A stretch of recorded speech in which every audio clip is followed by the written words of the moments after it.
15 সেনা কর্মকর্তাকে গ্রেপ্তার দেখিয়ে কারাগারে পাঠানোর নির্দেশ দিয়েছে ট্রাইব্যুনাল। পলাতক শেখ হাসিনা সহ বাকিদের আদালতে হাজির হতে পত্রিকায় বিজ্ঞপ্তি দেওয়ার নির্দেশ দেওয়া হয়েছে। গুমের 2 মামলায় 13 সেনা কর্মকর্তা, রামপুরা বাড্ডা এলাকায় 28 জনকে হত্যা মামলায় 2 সেনা কর্মকর্তাকে গ্রেপ্তার দেখিয়ে কারাগারে পাঠানোর নির্দেশ দেওয়া হয়েছে।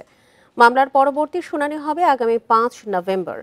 সকালে তাদের আন্তর্জাতিক অপরাধ ট্রাইব্যুনালে হাজির করা হয়। এর আগে জামিনের আবেদন করেন সেনা কর্মকর্তাদের সবাই।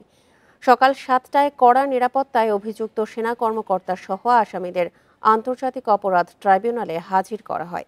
গত 8 অক্টোবর গুমের 2 মামলায় শেখ হাসিনা, ডিজিএফআই এর সাবেক 5 মহাপরিচালক সহ 30 আসামির বিরুদ্ধে পরোয়ানা জারি করে আন্তর্জাতিক অপরাধ ট্রাইব্যুনাল 1। তাদেরকে কাস্টডিতে প্রেরণের নির্দেশ দেওয়া হয়েছে। কাস্টডিতে প্রেরণ মানে হচ্ছে কারা কর্তৃপক্ষের অধীনে তারা চলে যাবেন।